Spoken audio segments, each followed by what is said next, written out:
প্রিয় দর্শক, আজ আমার আলোচনা শুরু করব জামায়াতে ইসলামের সেক্রেটারি জেনারেল মিয়া গোলাম পরোয়ারের একটা বক্তব্য দিয়ে।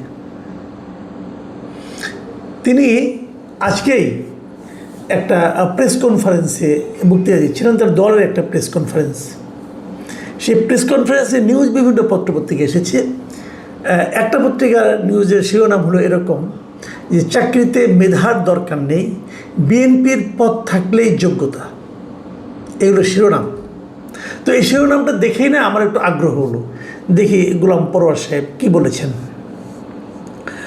সেখানে উনি বলেছেন যে কথাটা, আমি আপনার পুরো নিউজটা তো অনেক কিছু পড়া আছে, অনেক কিছু বলার দরকার নেই, আমি সংক্ষেপে গেলে একটা সেন্টেন্স আপনাদের পড়ে শুনে উনি কী বলেছেন। উনি বলেছেন যে চাকরি বাকরিতে এখন আর ইন্টারভিউ আর মেধার দরকার নেই, বিএনপির একটা পোর্টফোলিও, ছাত্রদলের একটা পোস্ট হোল্ড করতে পারলে ওটাই কোয়ালিফিকেশন। মিয়া গোলাম পরোয়ার এই যে কথাটা বলেছেন, এই কথাটাকে আমি বিএনপি সরকারকে জিজ্ঞাসা করছি। বিএনপি সরকার যারা মন্ত্রী আছেন, দায়িত্বপূর্ণ পদে আছেন, তাদের কাছে আমার একটা সবিনয় প্রশ্ন, মিয়া গোলাম পরোয়ারের এই বক্তব্যকে আপনি অস্বীকার করতে পারবেন? সারা দেশে হচ্ছেটা কি? যা হচ্ছে সেটা কি আসলে দলীয়করণ নয়? দেখুন, মিয়া গোলাম পরোয়ার একটা উদাহরণ দিয়ে বলেছেন যে নির্বাচন কমিশনে একজন ব্যক্তিকে নিয়োগ দেওয়া হয়েছে, তার নাম হলো মিস্টার শামসুল আলম। তিনি একসময় নির্বাচন কমিশনে উপসচিব পদে চাকরি করতেন, কিন্তু তারপর তিনি কিন্তু অবসরে যাওয়ার পর বিএনপি তাকে তাদের সংসদীয় আসন পুনর্বিন্যাস যে কমিটি করেছিল, সেই কমিটির সদস্য উনি ছিলেন। বিএনপির রাজনীতির সঙ্গে খুবই জড়িত ছিলেন। তাকে নিয়ে এসে নির্বাচন কমিশনের অতিরিক্ত সচিব পদে চুক্তিভিত্তিক নিয়োগ দেওয়া হয়েছে। কেন? এটা 1 বছরের জন্য দেওয়া হয়েছে। মাথায় রাখবেন, আগামী 1 বছরে কিন্তু সারা দেশের স্থানীয় সরকার নির্বাচনগুলো হয়ে যাবে, সবগুলি হবে 1 বছরের মধ্যে। তাহলে কি দেখেন, অতিরিক্ত সচিব কিন্তু একটা বড় পোস্ট, অনেক বড় পোস্ট এবং পাওয়ারফুল পদে। তাহলে তাকে নির্বাচন কমিশনে এনে নিয়োগ দিতে হলো কেন? উনি তো বিএনপির খুবই গুরুত্বপূর্ণ একটা কাজের সঙ্গে জড়িত ছিলেন। তাহলে কি এই স্থানীয় সরকার নির্বাচনকে বিএনপি তাদের মতো করে আয়োজন করতে চায়? এই নির্বাচনে নিরপেক্ষতা নিয়ে প্রশ্ন উঠুক, বিএনপি কি এটা চায়? বিএনপি এবার জাতীয় নির্বাচনে 2 শতাধিক আসন পেয়েছে, নিরঙ্কুশ সংখ্যাগরিষ্ঠতা পেয়েছে। নিরঙ্কুশ সংখ্যাগরিষ্ঠতা পাওয়া একটা দল মাত্র 1 বছরের মাথায় তাদের আত্মবিশ্বাস কি এতটাই কমে গেল যে নির্বাচনকে ম্যানিপুলেট করার জন্য নিজেদের লোক সেখানে বসাতে হবে? আমি এই প্রশ্নটা কিন্তু করতে চাই বিএনপিকে। যদি 1 বছরের মাথায় আপনাদের এই দুরবস্থা হয়, 5 বছর পর আপনাদের কি হবে? দেখুন, গণতান্ত্রিক পদ্ধতি যখন নির্বাচন হয় এবং সেই পদ্ধতিতে যারা নির্বাচিত হয়, যে সরকার আসে, তাদের একদম প্রথম দিন থেকেই লক্ষ্য থাকে আগামী নির্বাচনে আমরা কিভাবে জনগণের কাছে যাব, কি নিয়ে যাব।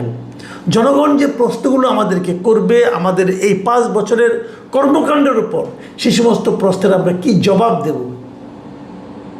আপনাদের যদি এই প্রশ্নটা করা হয় যে আপনারা সর্বক্ষেত্রে দলীয়করণ করেছেন, 1 বছর না যেতেই, 1 বছর বাদ দেন, 6 মাস পার না হতেই বিএনপি প্রধান বলেছিলেন যে 180 দিনের একটা টার্গেট নিয়েছেন।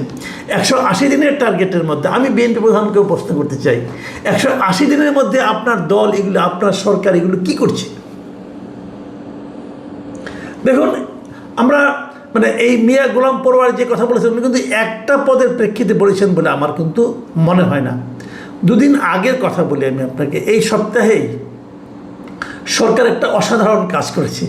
সেটা হলো রাষ্ট্রের 12টা সরকারি সংস্থা, বোর্ড বা কর্পোরেশন, এগুলোর নির্বাহী যে পদগুলি আছে, প্রধান নির্বাহী যে পদ, চেয়ারম্যান অথবা এমডি, এই সমস্ত 12টা পদে ওনারা ওনাদের দলীয় লোককে বসিয়েছে, মানে যে লোকগুলিকে বসিয়েছেন তারা কোনো সরকারের কোনো কর্মকর্তা নয়, বিসিএস কর্মকর্তা নয়, অত প্রশাসনের কোনো কাজে তাদের কোনো অভিজ্ঞতা নাই, কেবল দল করে। এই জন্যই তারা দল মানে বিএনপি করে অথবা বিএনপি কোনো অঙ্গ সংগঠন করে, এই যোগ্যতাতেই তারা এই বড় বড় পদগুলো পেয়েছে। এর মধ্যে সরাসরি রাজনীতি করে না মাত্র একজন, যার নাম আগে বললাম, যিনি নির্বাচন কমিশনের সাবেক উপসচিব ছিলেন এবং বিএনপি নির্বাচন বিষয়ক বিশেষজ্ঞ উনি মোহাম্মদ শামসুল আলম। তাকে নির্বাচন কমিশন সচিবালয়ের অতিরিক্ত সচিব পদে নিয়োগ দেওয়া হয়েছে। এটা হলো কি, উনি সরাসরি বিএনপির কোনো পদ নাই, তবে উনি বিএনপির নির্বাচন বিষয়ক বিশেষজ্ঞ ছিলেন এবং গত নির্বাচনের সময় বিএনপিতে ওনার বড় ভূমিকা ছিল। উনি একটু কম দলীয় বলতে পারি আমি, যে মানে সরাসরি না, একটু ঘুরিয়ে। আর বাকিদের নাম আমি তালিকাটা আপনাদেরকে একটু পড়েই শোনাবো, কারণ আমি এটা মানে এই জিনিসটা আমার মানে এত খারাপ লেগেছে যে আমার হয়ে জনগণের সঙ্গে, আমার দর্শকদের সঙ্গে এটা শেয়ার না করলে চলবে না। দেখুন, জাতীয়তাবাদী শ্রমিক দলের কেন্দ্রীয় কার্যকরী সভাপতি মোহাম্মদ সালাউদ্দিন সরকার, তাকে নিয়োগ দেওয়া হয়েছে বাংলাদেশ শ্রমিক কল্যাণ ফাউন্ডেশনের মহাপরিচালক হিসাবে। আরও কয়েকটা নাম বলি।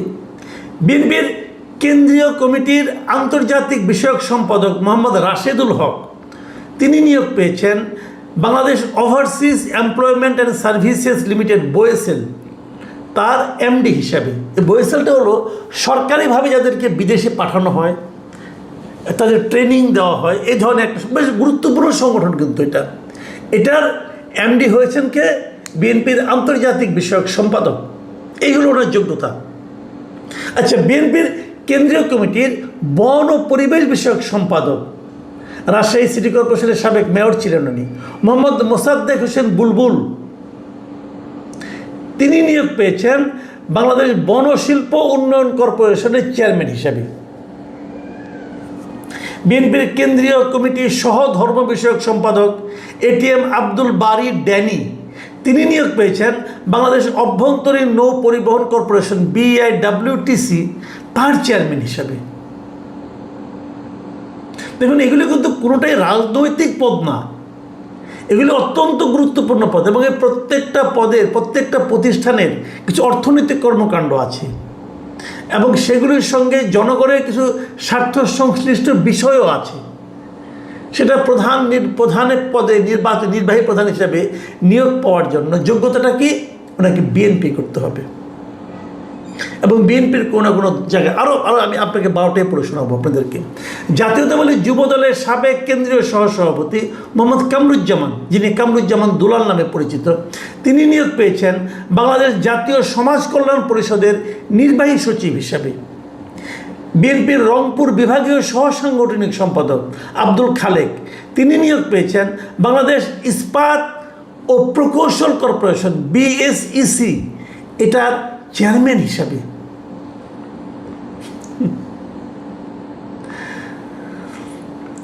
বিএনপির জাতীয় নির্বাহী কমিটির সদস্য শামসুজ্জামান সুরুজ, তিনি নিয়োগ পেয়েছেন বাংলাদেশ চিনি ও খাদ্য শিল্প কর্পোরেশনের চেয়ারম্যান হিসাবে। বিএনপির কেন্দ্রীয় কমিটির সহ বন ও পরিবেশ বিষয়ক সম্পাদক কাজী রওনাকুল ইসলাম টিপু, তিনি নিয়োগ পেয়েছেন বাংলাদেশ জলবায়ু পরিবর্তন ট্রাস্ট এর ব্যবস্থাপনা পরিচালক মানে MD হিসাবে। বাংলাদেশ জাতীয়তাবাদী যুব দলের সাবেক কেন্দ্রীয় সহসভাপতি মোহাম্মদ জাকির হোসেন সিদ্দিকী, তিনি নিয়োগ পেয়েছেন বাংলাদেশ তাঁত বোর্ডের চেয়ারম্যান হিসাবে। বিএনপির ঢাকা বিভাগীয় সহ সাংগঠনিক সম্পাদক বেনজির আহমেদ টিটো ডাকনাম তার, এই টিটো সাহেব নিয়োগ পেয়েছেন বাংলাদেশ ক্ষুদ্র ও কুটির শিল্প কর্পোরেশন BSIC এর চেয়ারম্যান হিসাবে। আর বিএনপি জাতীয় নির্বাহী কমিটির সদস্য ও জাতীয়তাবাদী যুব দলের সাবেক কেন্দ্রীয় সাধারণ সম্পাদক মামুন হাসান, তিনি নিয়োগ পেয়েছেন বাংলাদেশ জুট কর্পোরেশনের চেয়ারম্যান হিসাবে। ভাই, একটা কথা বলতে চাই, আমরা বিগত সরকারের সমালোচনা করি, তারা অনেক জায়গাগুলিকে দলীয়করণ করেছিলেন, আপনারা কি করলেন?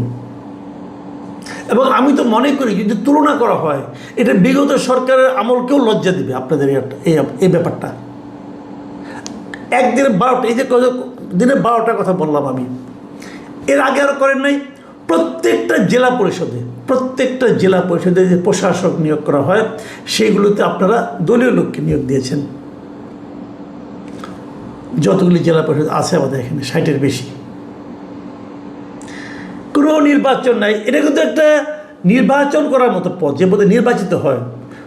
আপনি যদি প্রশাসককে নিয়োগ করতে চান, কোনো একজন সরকারি কর্মকর্তাকে নিয়োগ করতেন, চলছে না, চালাচ্ছেন তো, তাহলে এখানে আপনার দলীয় লোককে নিয়োগ করতে হবে কেন?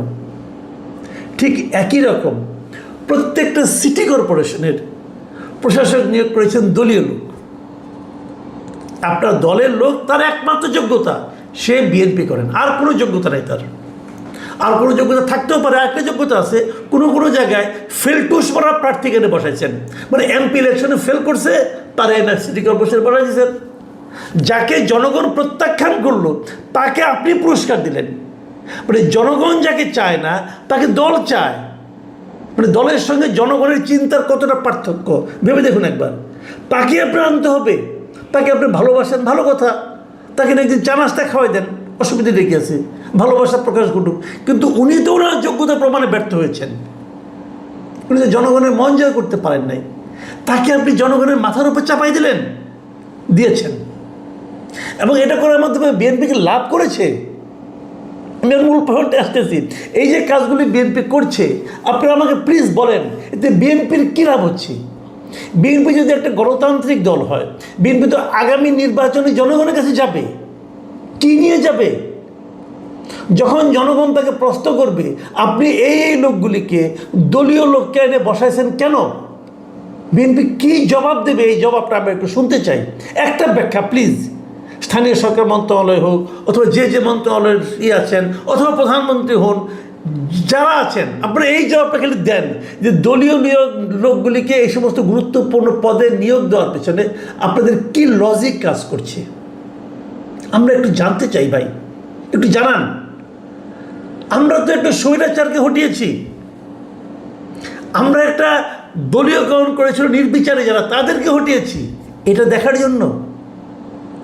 আমরা মেধার বিকাশের কথা বলেছি, আমরা মেধার মূল্যায়নের কথা বলেছি। আপনাদের কাছে কোয়ালিফিকেশন হলো আমার দল, অথবা কোনো একটা আপনার অঙ্গ দল, অথবা কোনো একটা জায়গা তার নামের মধ্যে আছে, সেটাই হলো যোগ্যতা। তাহলে আন্দোলনটা হলো কেন? তাহলে এত মানুষ প্রাণ দিল কেন? তাহলে আপনাদেরকে নির্বাচিত করলো কেন? আগের দৃশ্যই দেখার জন্য? আমি হতাশ। আমি আগেই বলেছিলাম আমি 6 মাসের আগে মন্তব্য করতে চাই না, কিন্তু 6 মাস তো প্রায় হয়ে গেল। এই মন্তব্যটা কিন্তু আমি আসলে হৃদয় থেকে করলাম। আমি বুঝতে পারি না যে এগুলি কি মাননীয় প্রধানমন্ত্রী আপনি করছেন, নাকি আপনার অজান্তে কেউ করছে। কিন্তু দায়টা কিন্তু আলটিমেটলি আপনার উপরে চাপবে। মানুষ কিন্তু প্রশ্ন আপনার দিকে তাকাই করবে। জবাবটা ঠিক করে রাখুন। আল্লাহ হাফেজ।